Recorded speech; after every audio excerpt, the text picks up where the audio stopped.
tal? Sean muy bienvenidos a Mínimo Necesario. Soy Alfonso Gómez Arciniega, candidato a doctor en Filosofía Política por la Universidad de Heidelberg y colaborador en la sección de Cultura Mínima, donde ya me conocen algunos de ustedes. Hoy estoy usurpando el lugar de Benjamín en Mínimo Necesario porque vamos a analizar un tema de coyuntura: el arresto del general Salvador Cienfuegos, exsecretario de Defensa Nacional. Como saben, estamos preparando ya la segunda temporada de Mínimo Necesario, con una nueva página de internet, con nuevas adiciones, pero vamos a tener este formato de videos de coyuntura, de discusiones sobre temas que están en la agenda. Y bueno, para hablar de este tema está conmigo, lo que me da mucho gusto, un colega de profesión, amigo y compañero intelectual, José Enrique Sevilla Masip, hoy profesor de la Facultad de Ciencias Administrativas Sociales de la Universidad Veracruzana, internacionalista por el ITAM, politólogo por el Colegio de México, asesor legislativo y consultor independiente en temas de riesgo político. ¿Qué tal, Enrique? Un gusto verte después de tantos años y pues tristemente creo que la coyuntura no es la más grata, pero en todo caso, cuéntame cómo estás. ¿Qué tal, Alfonso? Muchas gracias. Un gusto siempre de partir contigo sobre el tema que sea, y más aún en un contexto y en un experimento tan interesante como este de Mínimo Necesario. Oye, pues muchas gracias. Quiero decirles que se preguntarán, bueno, ¿qué hace alguien que estudia filosofía política? Hablamos de un tema que tiene que ver con la relación bilateral. Lo que estamos tratando de hacer es precisamente acercarnos al tema de distintas aristas, porque lo que ha sucedido es algo muy serio, es algo que tiene una profundidad que no se alcanza, me parece que no se ha dimensionado del todo en las notas periodísticas. ¿Cuál es el hecho? General en retiro, ex titular de la Secretaría de la Defensa Nacional durante el periodo de Peña Nieto, fue arrestado el 15 de octubre en el aeropuerto de Los Ángeles. Con su familia lo llevaron, una detención hasta cierto punto humillante. Me parece que la primera, me corregirás, Enrique, pero me parece que la primera noticia fue de esta periodista Ginger Thompson, y después el secretario de Relaciones Exteriores retoma la noticia y la divulga, pues. Entonces, quiero discutir contigo a partir de tres bloques de temas. O sea, quiero que primero hablemos en el rubro de la política exterior, que luego vayamos a las consecuencias internas para los países, tanto para México como para Estados Unidos, y que cerramos con una discusión sobre la parte discursiva simbólica que tiene este acontecimiento. Entonces, inicio preguntándote, ¿qué impacto tiene para la relación bilateral la detención de Salvador Cienfuegos, Enrique? Me empiezas con una pregunta difícil porque en realidad me parece que es algo que todavía no podemos responder. Me parece que todavía no hemos visto estas consecuencias a cabalidad. Y no solo eso, sino me parece que incluso, como ya adelantabas, en el discurso público como que se ha medio normalizado el hecho. Quizás no en todas las voces que están presentes en la discusión, pero sí en las más importantes, específicamente en la del presidente, que todas las mañanas intenta marcar agenda.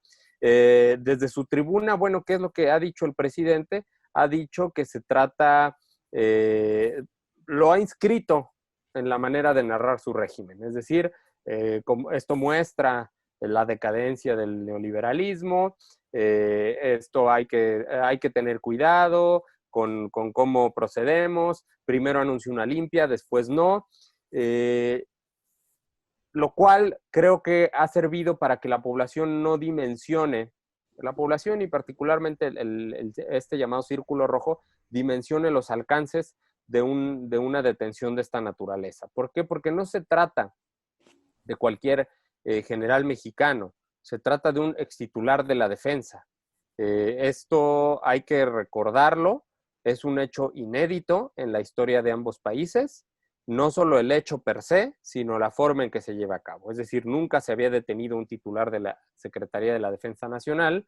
En su momento, la DEA, también la Agencia Antidrogas de Estados Unidos, buscó cooperación por parte de México para investigar y en su caso procesar al titular de esa secretaría durante el sexenio de la Madrid, al general Arévalo Gardoqui, pero recibió de México pues largas y falta de cooperación, ¿no?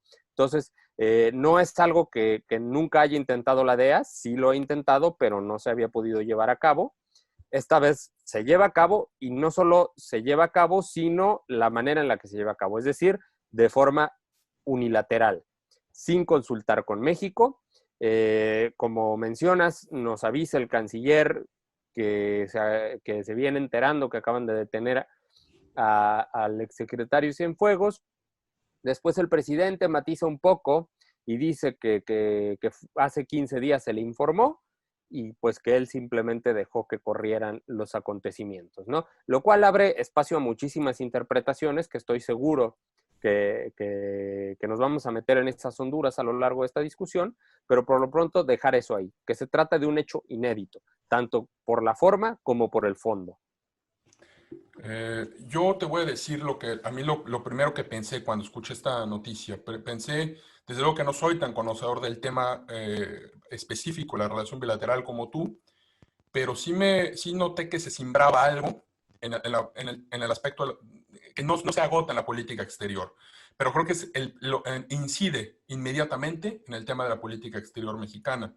En ese sentido, quiero recordar un poco que la política exterior mexicana, por tradición, ha sido reactiva generalmente, o sea, han sido pocas las veces en las que México ha llevado una iniciativa, porque generalmente se ha tratado de reaccionar ante lo que se percibe como amenazas del exterior.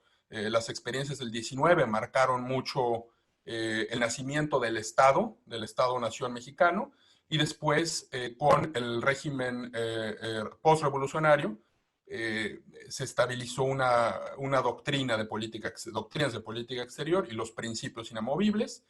Pero más allá de eso está el tema de que la relación más importante para México es Estados Unidos, por cercanía, por asimetría, por las cosas que se comparten en muchos aspectos. Y lo que había, creo que el título de este libro de Ojeda es muy característico: Alcances y límites de la política exterior. Sigue siendo válido. Es decir, México, por su condición, por su tamaño económico, por de alguna manera, esos espacios de negociación políticos que le deja la simetría con Estados Unidos, tenía cierto peso en el sistema internacional, pero al mismo tiempo hay un límite muy claro, que es Estados Unidos. Entonces, creo que históricamente México ha tratado, descubrieron muy pronto los regímenes de la revolución en el siglo pasado, que era importante una idea de estabilidad, o sea, dar una idea de estabilidad para que Estados Unidos no se interviniera en México, no ser parte del problema. Y creo que eso quedó muy claro en el siglo XX a lo largo de distintos episodios. A mí me vienen a la mente algunos. Estoy pensando, por ejemplo, en los 30. Estoy pensando en esta idea de el asilo que ofreció México a Trotsky, o el apoyo que se le brindó a el último presidente de la República Española, Azaña, en Francia. Eh, Vamos, a lo que yo voy con eso son tres cosas. Europa podría estar en guerra, puede haber una guerra civil a España, pero México daba una impresión de estabilidad.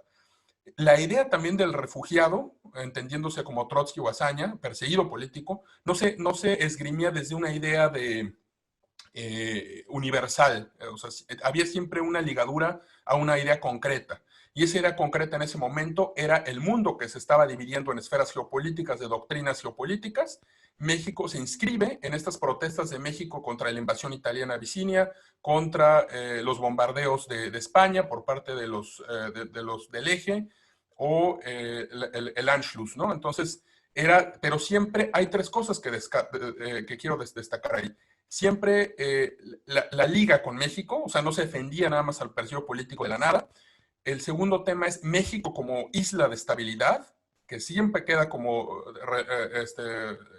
resaltado en eso. Y lo tercero, tener a Estados Unidos siempre como un destinatario de estos mensajes. Si nos vamos más adelante, unos cuantos años después, el Tratado de Tlatelolco en 1967, Enrique, otra vez, tema paz. Pero otra vez, no es la paz como un anhelo universal, sino es la paz con las lecciones que dejaba también la crisis de los misiles de los 60. Y es también la idea de que ese conflicto nuclear no podía amenazar la soberanía de México. Otros años después, el Grupo Contadora, de nuevo, conflictos en Centroamérica, pero México se esgrimía como un mediador, no el mediador se agotaba nada más, sino era resaltar también que México estaba en la capacidad de ser ese mediador porque tenía un régimen político estable. Y la estampa también muy clara en 92 es la firma de la paz con El Salvador y las guerrillas, con Carlos Salinas de Gortari en el castillo de Chapultepec, la escenificación de la estabilidad del régimen revolucionario. Después vino esta época, digo, podemos mencionar muchos episodios, pero elegí estos porque me permiten de forma muy clara como resaltar esa estabilidad y esa idea de México como parte de la solución y no parte del problema. A partir de esto que llaman los mexicanólogos estadounidenses, sobre todo como la transición, empezó a cambiar la política exterior. Y entonces creo que México dejó de aprovechar esos resquicios que le daba a los límites de la política exterior con Estados Unidos para empezar a volverse un apéndice también de Estados Unidos. Tenemos ahí el tema de la guerra de Irak y con Vicente Fox y actuación titubeante como miembro no permanente del Consejo de Seguridad. Esto que le llamaron el Plan Mérida, donde ya se comparte la agenda de seguridad de forma bilateral. Y después, con el regreso de Peña Nieto, me parece que no hay un intento muy claro de regresar a estas viejas glorias, sino más bien hay una suerte de vergüenza de ser del PRI. Y más bien lo que se intenta es como separarse de todo lo que quedó atrás y venderse como alguien que estaba moviendo a México.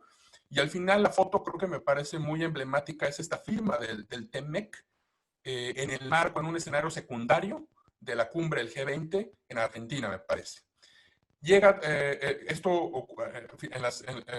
estoy ahí dando un salto como en todo esto que sucedió con la elección de Trump y demás, porque quiero que ahondemos en eso, como esta campaña anti-México de alguna manera, pero engarza de lleno con el inicio de la presidencia de López Obrador y con la idea, con el discurso de Trump de la frontera. O sea, este discurso de la frontera estadounidense, que es muy característico en la historia estadounidense, y con las caravanas de los migrantes que empezaron a llegar y que para Trump era incómodo, digamos. Entonces México negocia ahí que fuera la Guardia Nacional a detener los flujos de migrantes, pero otra vez México es, en el mejor de los casos, un apéndice de cómo Estados Unidos concibe esta seguridad o esta política exterior. Hay poco ya margen de maniobra.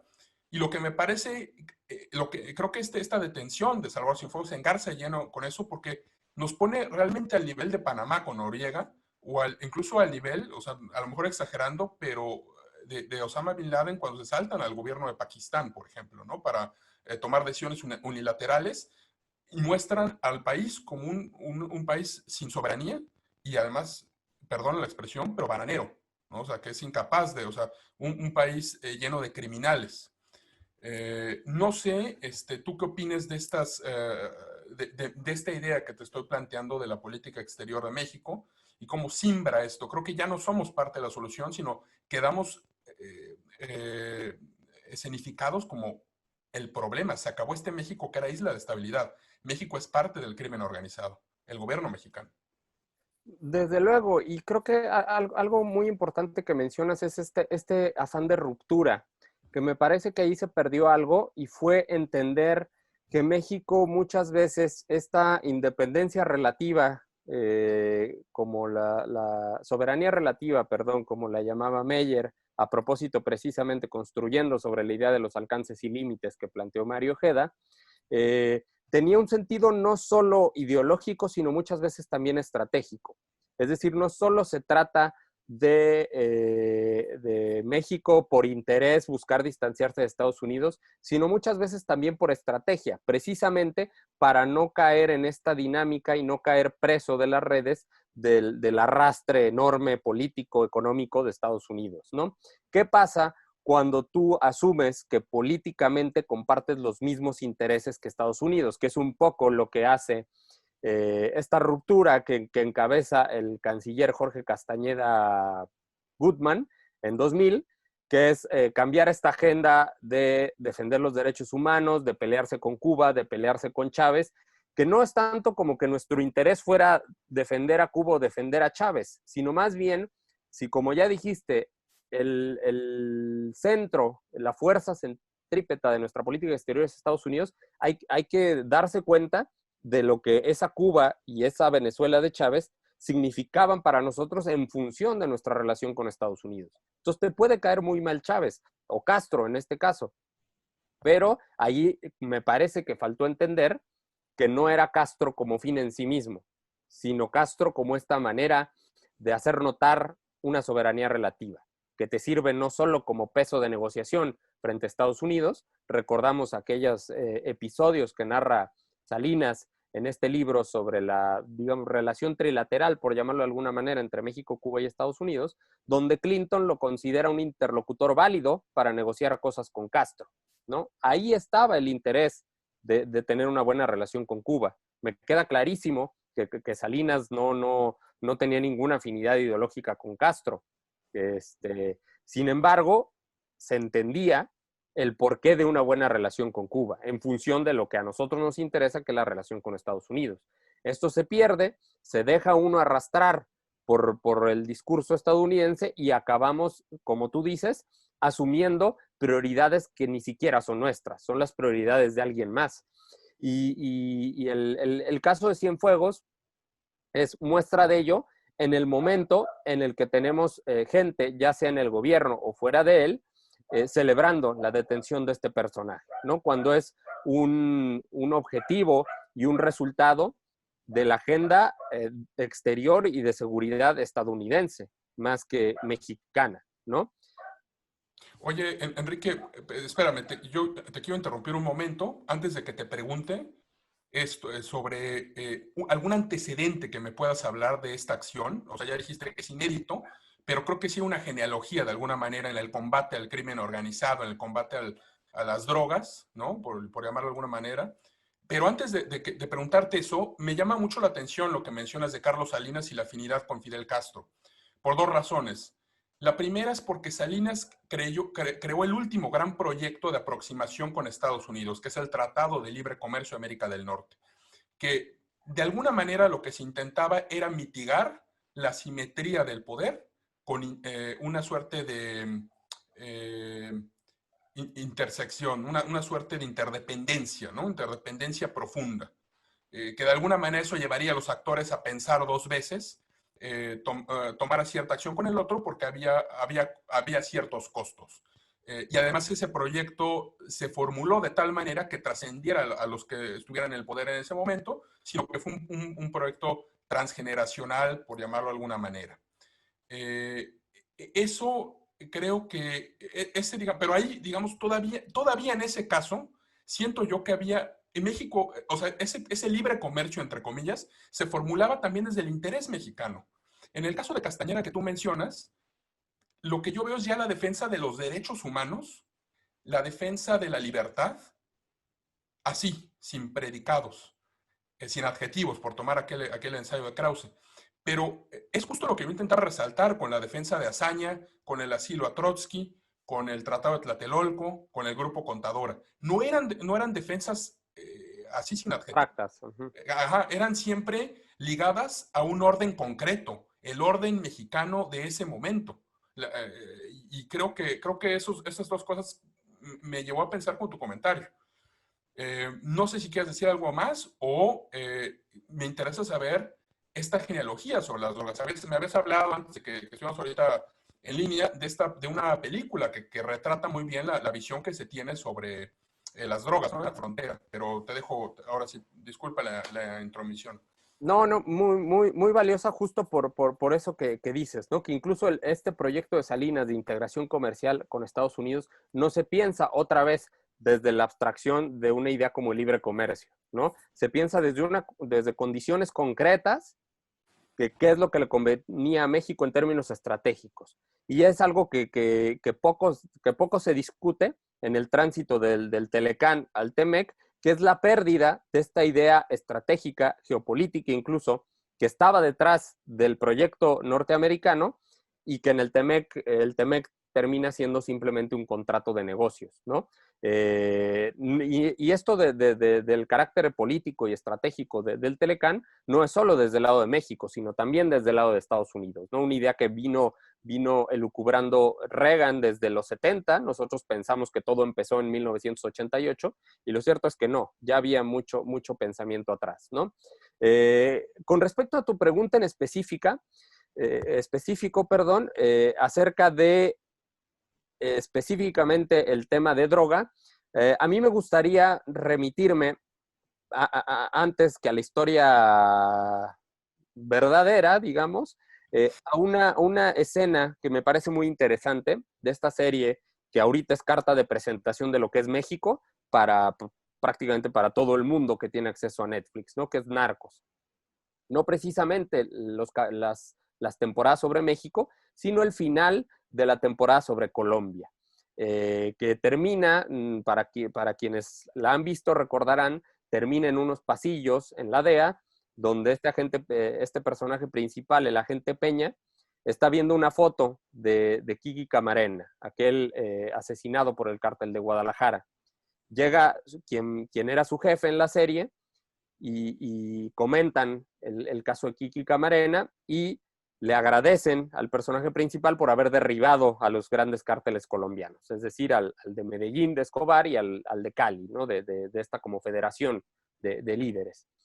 Y este personaje le dice, hemos terminado con los cárteles colombianos, has hecho un gran trabajo, ahora sí podemos concentrarnos en el principal enemigo de la guerra, en la guerra contra las drogas, México. El fraseo es muy interesante. El principal enemigo, es decir, sabemos que la guerra contra las drogas empieza en la administración de Nixon, pero aquí lo importante es concebir a México como un enemigo en el marco de esa guerra. Es decir, la guerra contra las drogas tampoco es una guerra etérea. Es una guerra que también se inscribe en un orden concreto donde Estados Unidos identifica enemigos claros, dentro de los cuales México es central. Y tenemos 1969, la Operación Intercepción. ¿Qué pasa? Se cierra la frontera con la intención de decomisar drogas ilegales y presionar a México para que haga más en la erradicación de plantíos. Díaz Ordaz intenta bajar el nivel a la controversia que esto generó al decir que fue un problema de que la Agencia de Inmigración y Aduanas se equivocó con una directiva y no pasó nada, ¿no? Sin embargo, fue una decisión unilateral, no solo unilateral, sino más bien que venía desde la oficina Oval, desde Nixon. ¿Cuál fue el resultado? Bueno, en términos concretos se decomisan ahí pocos paquetes de drogas ilegales. El resultado es que México empieza a enfrascarse en esta lógica de combatir al crimen organizado, ¿no? 3 años después se crea la DEA, avanzamos una década, cuando ya Estados Unidos considera al narcotráfico como un problema de seguridad nacional. Ya el comunismo empieza un poco a pasar de moda, ya queda claro que Gorbachev no es una amenaza. Ahora es la guerra contra las drogas es la razón de ser de la política de seguridad nacional de Estados Unidos. Y es en este contexto que hay que leer el asesinato de este agente de la DEA, Enrique Kiki Camarena, por parte de supuestamente narcotraficantes, pero en el que se dice que participaron agentes de la extinta Dirección Federal de Seguridad y policías judiciales, ¿no? Tanto estatales como federales. El punto aquí es importante porque después del asesinato de Camarena da como resultado dos grandes procesos con consecuencias que vivimos el día de hoy y que y que el arresto del general Cienfuegos, digamos, vienen a poner sobre la mesa. En primer lugar, la extinción de la Dirección Federal de Seguridad, es decir, la agencia de la policía política, como dicen algunos, del Estado mexicano por revolucionario, y la incursión de manera unilateral de la DEA a mayor profundidad con la intención de vengar la muerte de Camarena, ¿no? Con esta famosa Operación Leyenda. Fue un fracaso, pero bueno, nada más como un ejemplo. En el marco de esta operación, agentes de la DEA secuestraron a un ciudadano mexicano, lo metieron a un avión, lo llevaron al Paso, Texas, y allá lo arrestaron como si mágicamente hubiera aparecido el ciudadano allá, ¿no? El famoso doctor Machain, para juzgarlo por supuestamente participar en la tortura de Camarena, ¿no? Al final lo liberaron, no hubo pruebas, pero aquí lo que importa es el tipo de acción que se llevó a cabo. Secuestras a un ciudadano mexicano, obviamente sin conocimiento de las autoridades, te lo llevas, o sea, actúas como si nada, ¿no? Entonces ahí están estos dos elementos. Y cierro, antes de que platiquemos sobre las consecuencias que este hito el asesinato y muerte de Camarena y estas dos consecuencias que señalo tienen en la relación bilateral, cierro otra vez con una referencia a la cultura popular. Estoy pensando en la película de Sicario, la película de Denis Villeneuve de 2015, que tiene una escena que a mi parecer es desde Apocalypse Now, diría que tiene una de las mejores escenas de guerra que se han filmado. Y tú me dirás, bueno, ¿y qué tiene que ver una cosa con la otra? Estoy pensando en la escena de Apocalypse Now, cuando llegan estos helicópteros, van entrando a esta aldea vietnamita, echando las bombas de napalm, pero musicalizado con las Valquirias de Wagner. Una escena poderosísima. Yo le equiparo a una escena que está en esta película que comento. ¿Qué pasa en esta escena? Vemos una toma panorámica de un vecindario típico neighborhood estadounidense, imaginamos que en El Paso, por donde se lleva a cabo la película, y de repente terminan las fronteras del fraccionamiento y se extiende el desierto.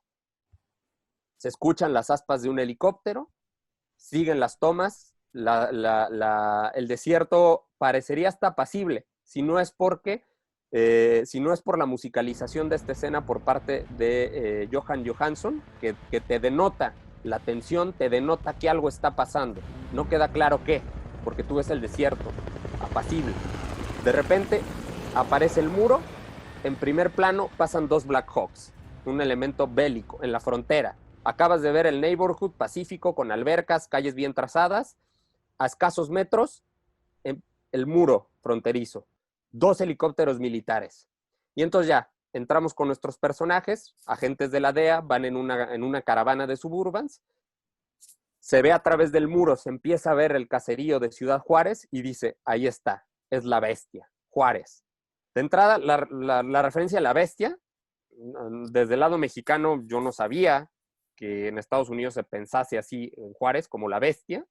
Nosotros tenemos la referencia, disculparás, más populachera de Juan Gabriel, de la frontera más fabulosa y bella del mundo. Siguen las camionetas. Otro elemento importante, la toma desde arriba, las marca cruzando la línea fronteriza. ¿Y qué vemos? Que las camionetas entran, así como la de en Operación Leyenda. Nadie los para. Entran rápido, pasan la caseta. Del lado izquierdo se ve la fila para entrar a Estados Unidos, ¿no? Es decir, esto nos muestra cómo de México hacia Estados Unidos hay una serie de controles, no cualquiera entra, de Estados Unidos a México, cualquiera entra, y más la DEA, ¿no? Entonces, me parece una escena poderosísima que demuestra, uno, la guerra contra Estados Unidos concibe esta guerra contra las drogas en cierta medida y algunas agencias de seguridad como una guerra también contra México como tal. Y dos, se asumen con el derecho de intervenir, ya sea con la anuencia o sin la anuencia de México. Durante los sexenios, principalmente de Calderón, se hizo con la anuencia, pero ¿qué vemos con la detención de Cienfuegos? Que si no hay la anuencia y lo consideran necesario, lo van a hacer. Oye, Enrique, tocas muchos temas interesantísimo. Quisiera yo a lo mejor engarzar un poco con la escena de película que describes, porque la película de Apocalypse Now está basada en Joseph Conrad, en este libro de El corazón en las tinieblas. Y creo que la alusión a la bestia también ahí habla de una manera de deshumanizar al otro, como aquella frase famosa de Kurtz, de aquel general que se adentra en la selva y en un momento de desesperación dice, exterminate all the brutes, ¿no? Eso es lo primero. Lo segundo, porque quiero ligar estas reflexiones que acabas de hacer de Quique Camarena en la DEA, creo que son una oportunidad muy importante para ligarlo con este gran tema que quiero platicar contigo, que es los efectos para la política interna de los dos países o la manera como se hace la política dentro de los países. Ya hablamos un poco de la política exterior, ya hablamos un poco de la relación bilateral, a grosso modo, da unas buenas pinceladas por ahí, pero creo que precisamente esa imagen con la que me dices de Juan Gabriel, de esa ciudad Juárez Juan Gabrielesca, que de alguna manera era de alguna manera el escape para las juventudes estadounidenses para poder tomar de alguna manera. Hubo una época en la que Ciudad Juárez fue el sinónimo para liberarse. Y creo que desde ahí empieza una incomprensión cultural entre los dos países que tiene que ver con el orden y el desorden y que queda de manera muy bien ejemplificada con esa toma aérea. Las casas, como bien dices, ordenadas, con la piscina, con esta idea de limpieza, esta idea de un espacio público aséptico contra el changarro, el caserío, la lámina, las calles desde la perspectiva puritana estadounidense, sucias, llenas de gérmenes entendiendo también desde luego a los puestos ambulantes, ¿no? Que es algo que no se entiende desde esa lógica estatal.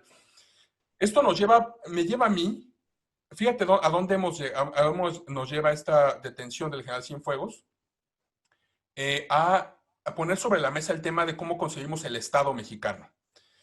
Creo que la detención de un personaje de esa magnitud nos tiene que llevar necesariamente a reflexionar sobre el Estado. A ver, yo lo pongo en estos términos. En lo que ya es el antiguo régimen, el Estado generalmente fue una creación simbólica.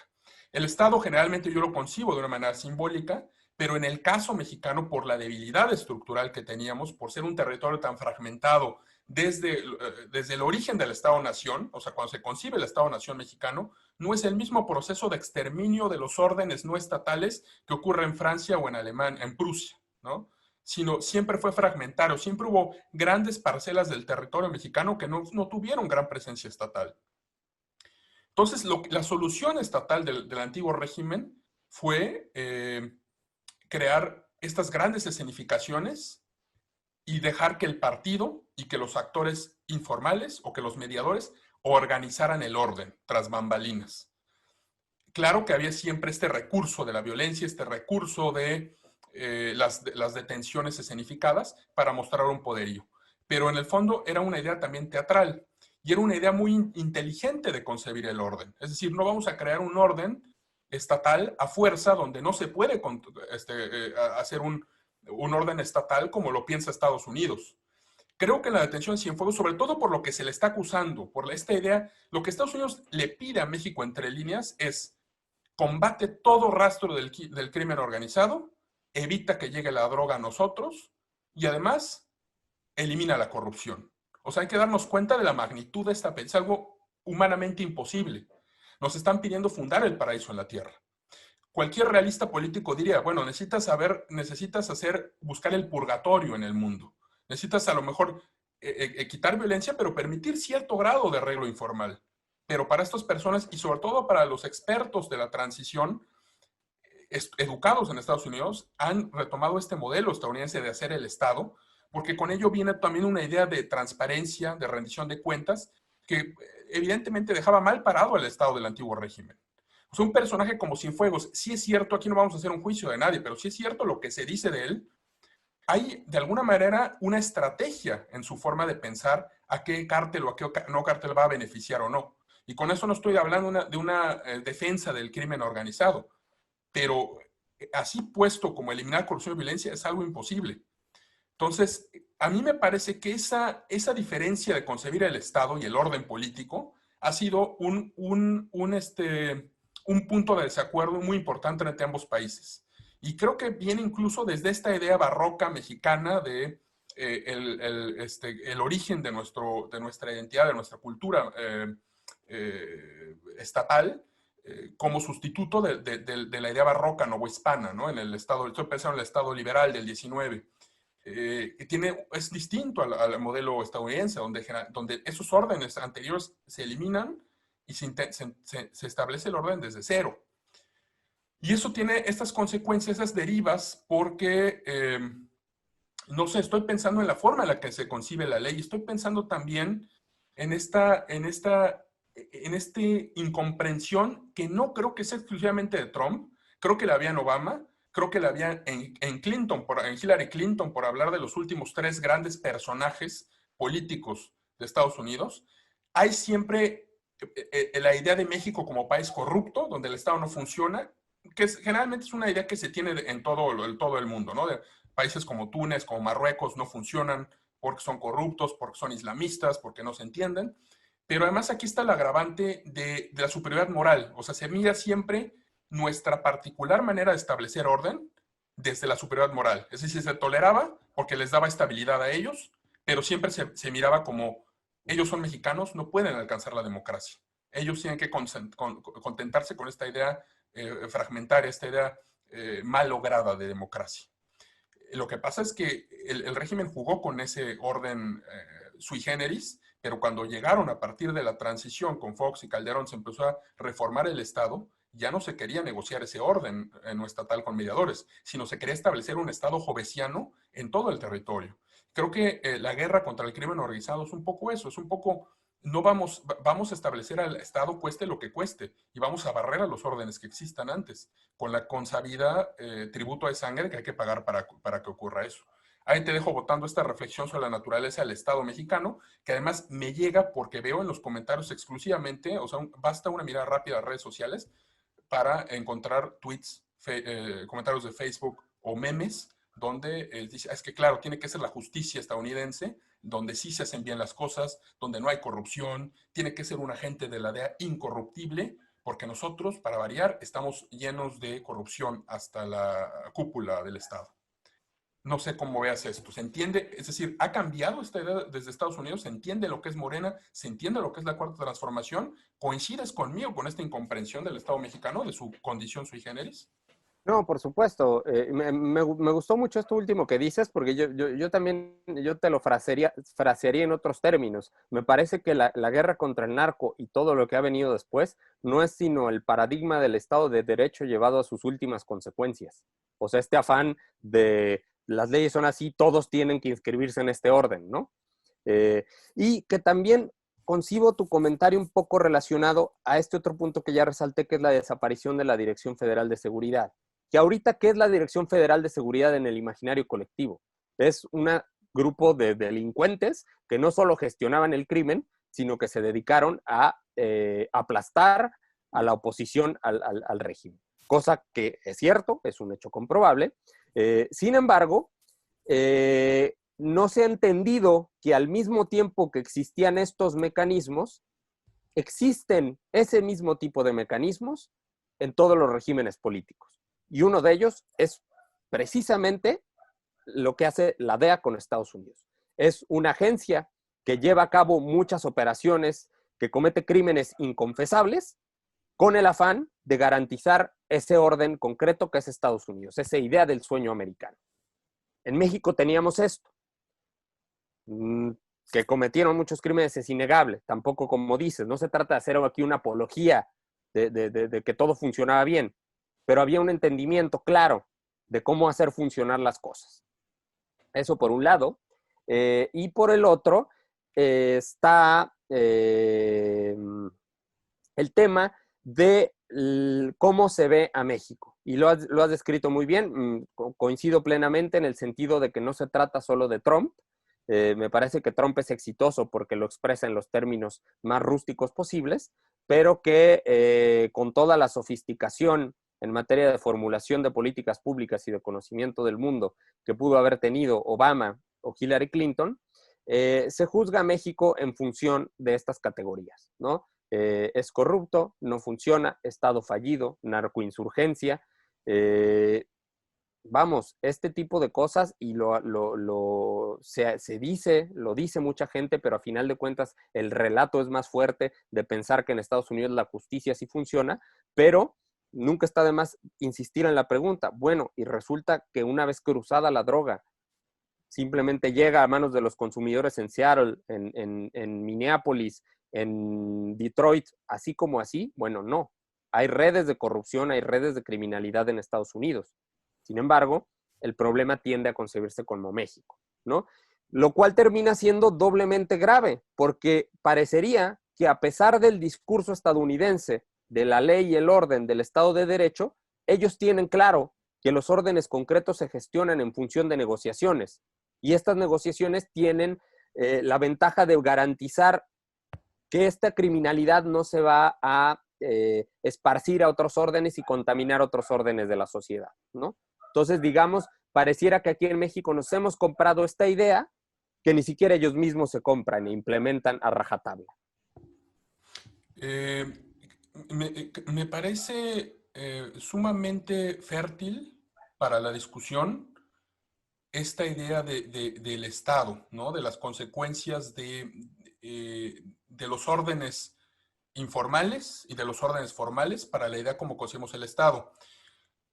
A mí me parece, ahorita he hablado como una discusión del Estado mexicano, que creo que no se ha formulado de tal manera, pero está rondando en el aire a partir de la detención de alguien digamos, su detención se le hace culpable desde el momento, para empezar, porque en México no puede haber alguien, digamos, justo, alguien inocente, y mucho menos si trabajó con el corrupto régimen conservador, neoliberal, antes de la Cuarta Transformación. Pero hay otra lectura también de un cariz más pragmático, digamos, y es como el actual gobierno, cómo juega con estas incidencias. Lo estoy pensando de cierta manera, o sea, utilizar esta persecución estadounidense de los grandes lo voy a decir así porque de facto se les ve como capos, ¿no? A García Luna o a El Salvador Cienfuegos.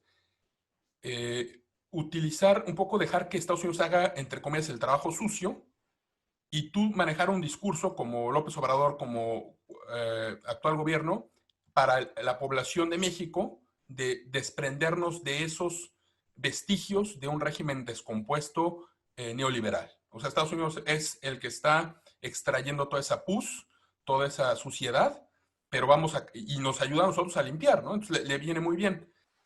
Hay siempre ese juego en cualquier país, ¿no? O sea, juego en los dos niveles, con el exterior y el interior, y muchas audiencias. ¿Qué le dices al exterior y qué le dices a tus votantes o a la parte interna? Pero en este caso, yo creo que está jugando con fuego, Enrique. No sé tú qué opines, pero lo voy a poner así. En el momento en el que se detiene, y creo que así tú me lo dijiste, enojado, me dijiste, es que es el corazón del Estado. O sea, no es García Luna, no es un político de segundo orden, es el exsecretario de Defensa. Y yo creo que tendríamos que escarbar demasiado en concepciones mínimas del Estado. Habría que irnos a Robert Nozick, con este libro de Anarquía, Estado y Utopía, o irnos a los minarquistas, para conseguir un Estado, eh, incluso en esa concepción del Estado policial, en ese Estado mínimo, incluso ahí el ejército tiene un papel fundamental. Es decir, no estamos hablando de un Estado gigante.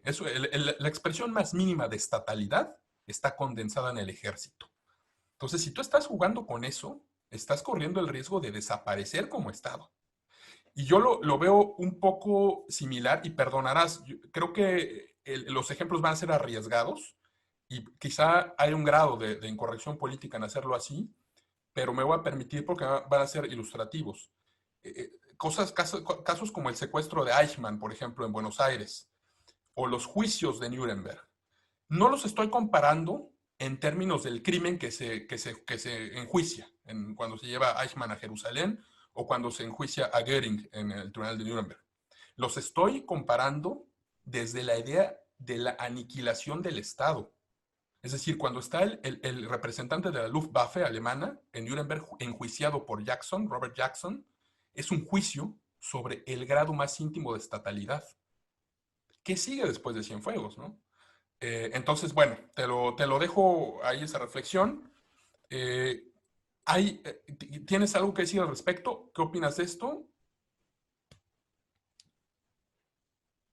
Hacer un poco de hincapié en el hecho que señalas, ¿no? En efecto, el ejército es el corazón del Estado, y el jefe del ejército, bueno, ¿qué nos dice?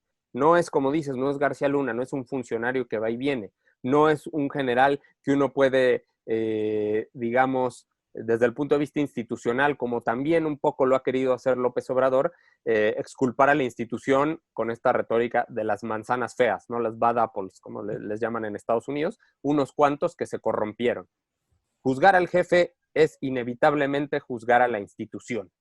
Y si tú dices que el ejército mexicano está comandado por un narcotraficante, estás diciendo que México es un país comandado por narcotraficantes. Y esto tiene consecuencias no solo en términos de esta retórica del Estado fallido, la captura del Estado, sino es volver a ese punto de partida, y que creo que poco se tiene en cuenta desde México, que nos lo dice el personaje en esta escena de Narcos que describí. ¿Cuál es el enemigo en la guerra contra las drogas? Es México. No son las organizaciones criminales, no es ni siquiera el Chapo, es México como país. Y eso queda muy claro en un caso como el de Cienfuegos. No es que un general o un militar ahí podridón, no. Mi enemigo es México. Y digo, Estados Unidos como nosotros, tenemos claro que somos vecinos y que vamos a coexistir. No estoy diciendo que su objetivo último es desaparecer México, conquistar México. No, pero hay que tener bien claro que cuando nos dice el embajador Landau que hay que cooperar hombro a hombro en la lucha contra el crimen, ok, está muy bien. Desde luego a nadie le gusta el crimen, ¿no? Pero hay que tener en mente que detrás de la diplomacia hay una concepción cruda, descarnada, que nos ve como el enemigo. Entonces, hay que cooperar, desde luego, siempre hay que cooperar, como toda la vida México ha cooperado con Estados Unidos cuando se lo pide, pero hay que ser también menos ingenuos y tener claro cómo nos están viendo allá. Y lo cierto es que una detención de esta naturaleza refleja que nos ven como enemigos. Creo que podemos ligar esta última reflexión que haces para entrar de lleno al último tema que quiero que platiquemos, que son las consecuencias en el terreno de lo simbólico, en las percepciones. Me parece que hay mucho de esta detención que tiene que ver con eso. Lo primero que quisiera decir es que hay una diferencia clave entre la visibilidad del Estado, la visualización del Estado y la transparencia. La transparencia es una palabra que tiene una carga normativa en términos de Estado. Se trata de descubrir, de eliminar precisamente estos claroscuros que permiten el orden. La visibilidad es una decisión que se toma para mostrar el Estado en estas escenificaciones. En México creo que se ha confundido, se ha abandonado completamente el timón que se tiene sobre la visibilidad del Estado y se ha adoptado la transparencia sin ninguna consideración, lo que también tiene muchas consecuencias para la idea que nos hacemos del Estado, la idea que nos hacemos de la clase política y la idea que nos hacemos del país y que al final repercute para nosotros como mexicanos. Sabemos que en la política no solo importan las intenciones, en general en la vida, no solo importan las intenciones, sino las percepciones. Ya has hablado mucho a lo largo de tu intervención, cosa que te agradezco, de estas series, de estas películas. A ver, yo lo voy a poner de esta manera, lo quiero plantear así. ¿Cómo se construye a México desde Estados Unidos? ¿Cómo se construye a un personaje con la retórica también de Trump y demás? Y ¿cómo se construye esta imagen del régimen anterior desde el gobierno de la cuarta transformación? ¿Y cómo se construye México en el exterior en general, ¿no? Entonces yo empezaría diciendo que la construcción discursiva de México, sin perdonar la palabra en excesivo tecnicismo, pero es de un país bananero, básicamente. O sea, esto ya te pone al nivel de Yemen, al nivel de Somalia, al nivel de los clanes.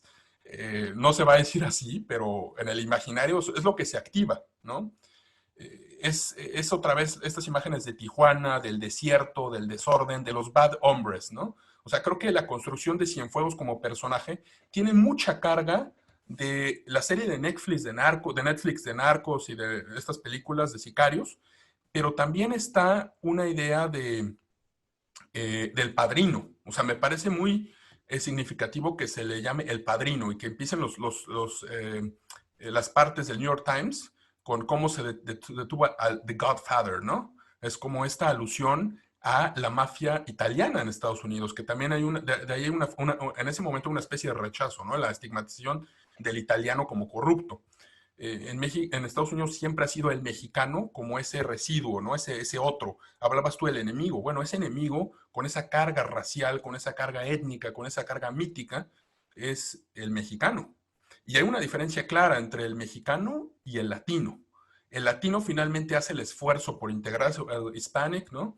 Que hace un esfuerzo por integrar. Nunca va a haber una integración completa, porque eso es imposible.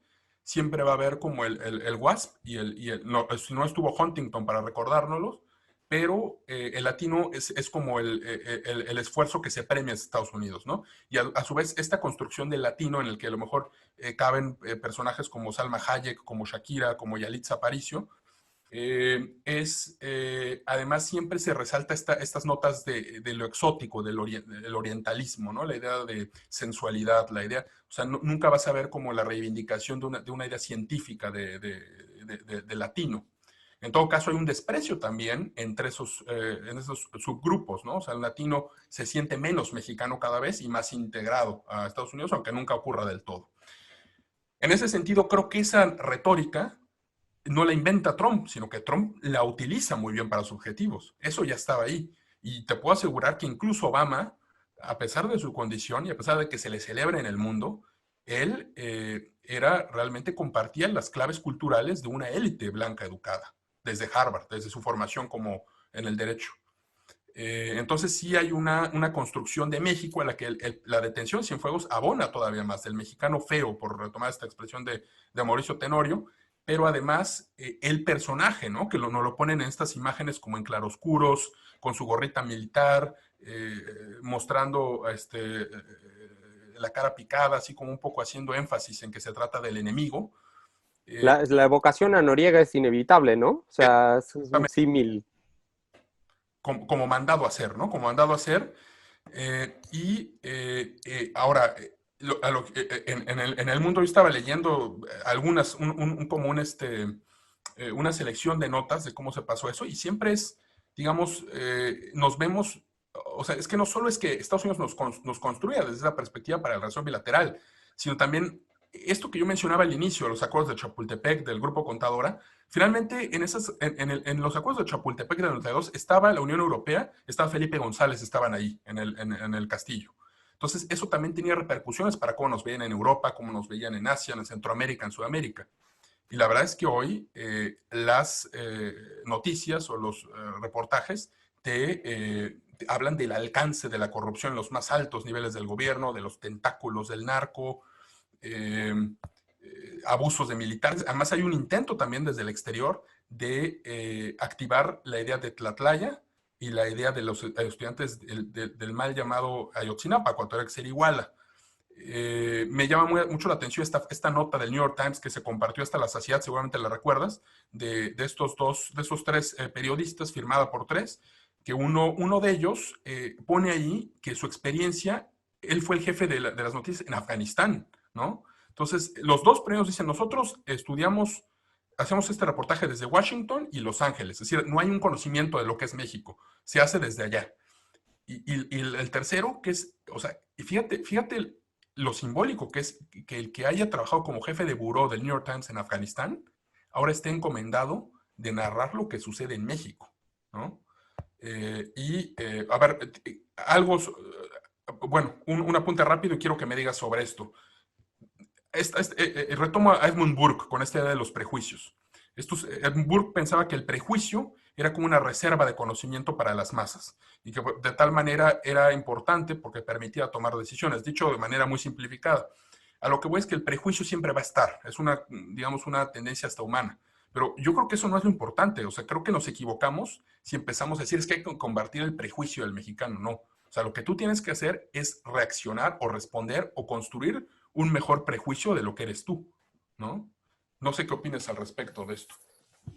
A mí me parece muy interesante lo que mencionas, específicamente la biografía de quienes escriben, porque en efecto yo creo que muchas veces más que el contenido de estas notas son quién está detrás, y no tanto en esta lógica de descalificar mediante la falacia ad hominem, sino simplemente entender desde dónde se enuncia esta descripción de la realidad.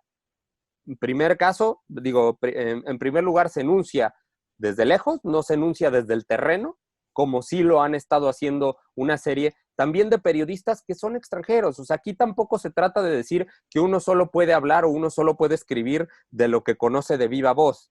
Es importante este diálogo y es importante también pues que la gente pueda discutir desde donde se le pegue la gana. Sin embargo, aquí me parece donde llega a haber esta, si no deshonestidad, sí un autoengaño por parte de la audiencia, es al equiparar la reputación, la autoridad de una figura como el New York Times, cuando lo que estamos viendo es en realidad las opiniones de alguien con este bagaje, alguien que no está en México, que probablemente conozca México, no lo sé, pero que reporta desde fuera y que lo hace con esta experiencia de después, lo cual nos dice muchas cosas en muchos sentidos. No quiero volver a este tema de las guerras, etcétera, pero sí, eso por un lado, ¿no? Hacer hincapié en lo que dijiste. Y la otra cosa que también me parece muy seria y en la que poco se repara es la manera en la que México y los mexicanos mismos, independientemente de las afinidades ideológicas, hacen suya esta visión. No solo se trata de, es que hay que combatir prejuicio o más sofisticado, como tú lo dices, hay que construir un mejor prejuicio o un prejuicio que nos favorezca, pues, sino que más bien ya nos vemos a la luz de este prejuicio. Y esto aplica tanto desde el gobierno, y no me refiero a este en específico, sino a los gobiernos mexicanos, como desde la ciudadanía. ¿Por qué en la discusión pública mexicana interna, cuántas veces seguidores del presidente como detractores no apelan a lo que dijo el Banco Mundial o el Financial Times o el Economist o quien sea, si les conviene, ¿no? Hay columnas, titulares, artículos de opinión de cualquiera de estos medios extranjeros que han sido más los que golpean al gobierno de López Obrador, pero los ha habido algunos que lo celebran, y invariablemente el argumento de autoridad de el exterior me avala, ¿no? Como tengo razón porque el exterior me avala. Eso a nivel de la discusión pública, ¿no? De la ciudadanía. A nivel gobierno, pues, ¿qué es lo que hemos venido platicando? Eso. Asumimos la visión, el prejuicio que proyecta, en este caso Estados Unidos, sobre nosotros, el país corrupto, el país donde no se respeta la ley, etcétera, etcétera. Asumimos ese prejuicio y entonces intentamos estar a la altura para que nos quiten esas críticas. ¿Y qué pasa? Ya lo dijimos, el paradigma del Estado de Derecho llevado a sus últimas consecuencias, cueste lo que cueste, los 250,000 muertos, los no sé cuántos desaparecidos, ¿no? Se trata de que Estados Unidos tiene la culpa de lo que nos pasa. Bueno, tampoco hay que ser tan básicos, ¿no? Y caer en el victimismo. Sin embargo, se trata, como creo que se ha tratado toda esta charla, entender toda la serie de mecanismos, de ideas y de prejuicios que están operando abajo y que sustentan jurídica, más ideológicamente, un hecho concreto como la detención del general por parte de Estados Unidos, ¿no? Hay un aura de prestigio inmediatamente si lo dice el New York Times. Es una verdad, ¿no? Si lo dice, como dices, The Economist, New York Times, porque además debo decirte que muchas veces, incluso en la academia, yo lo pienso también desde Alemania, se asume la narrativa de la oposición como la única válida, ¿no? Es decir, yo he visto algunas cosas que se escriben sobre México en Alemania y parece que te da cierta legitimidad citar a La Jornada, citar a Proceso, ¿no? Porque de alguna manera se adoptó la lógica de la oposición. Y esto lo quiero unir con esta instrumentalización de la narrativa del México feo, de la corrupción por la Cuarta Transformación. Me parece muy significativo esto que decía el subsecretario de Derechos Humanos de la Secretaría de Gobernación, Alejandro Encinas, de tratar de ligar de forma narrativa la desaparición de los estudiantes normalistas, porque creo, o López Obrador diciendo que era síntoma de la descomposición política que hubo en el país. Creo que ahí también hay un intento de construir la narrativa de todo lo que estuvo antes de la Cuarta Transformación como algo corrupto, como incluso hay estos visos de querer hacer del antiguo régimen una dictadura militar, ¿no? Con desapariciones forzadas, con madres de la Plaza de Mayo, con negociaciones de paz, cuando no, o sea, no es equiparable a lo que ocurrió en Chile o en Argentina. Pero más bien ahí tú me hablabas estamos comentando también sobre estos spots que salieron de radio, donde se pasa por ahí estas voces de personas que han sufrido con las drogas y se mete una persona con esta voz cavernosa, un poco como Me parece que tratan de caricaturizar a alguien de extracción humilde, no, pues éramos los halcones, ¿no? Que dice. Y creo que lo ligo con estos mecanismos de orden informales, porque no solo hay ese desprecio por eso, sino también una idea subliminal de unir al antiguo régimen del PRI con eso. Pero ahí yo quiero más bien que tú me digas tus apreciaciones. Yo lo pienso, creo que sí hay esta intención de proyectar, a partir de este hecho concreto, proyectarlo hacia todo el pasado. Y pienso también, creo que es inevitable pensar en un componente quizás más de corto plazo en el sentido de los reacomodos al interior de las agencias y de las fuerzas de seguridad, ¿no? Me parece que por momentos, y aquí quizás hemos sido muy abstractos y hemos hablado muy poco de Cienfuegos como tal, pero me parece que por momentos podría parecer que el gobierno quiere aprovecharse de esto para él cambiar la correlación de fuerzas en el ejército. Sabemos que el presidente se ha respaldado mucho en las Fuerzas Armadas, eh, pero pues también sabemos que hay ciertos sectores en las Fuerzas Armadas que no son precisamente afectos a su gobierno, ¿no? Entonces, hay esta intención, y creo que lo adelantabas ya al momento de que señalas la posibilidad de estar jugando con fuego, y que yo rescato y digo que hay que tener muy presente. Porque sí, tú les puedes dar a los militares contratos, capacidad de agencia, más espacio político en la discusión pública, pero como me imagino que son los militares en todo el mundo, a pesar de todos esos beneficios tangibles y concretos, hay beneficios intangibles que son no negociables. Y está el caso del honor, la lealtad y la disciplina, ¿no? No defender a quien fue el jefe de la tropa puede ser mal visto por amplios sectores, ¿no? Entonces, yo me quedaría, me parece que trataste muy bien esta proyección hacia el pasado, con la cual coincido. Yo nada más dejaría sobre la mesa que creo que sobre este aspecto es donde se van a desenvolver las consecuencias. ¿Qué reacomodos, qué resentimientos podrá o no, nunca se sabe, generar al interior de las Fuerzas Armadas, ¿no? Y creo que eso tendrá consecuencias para el proyecto de nación que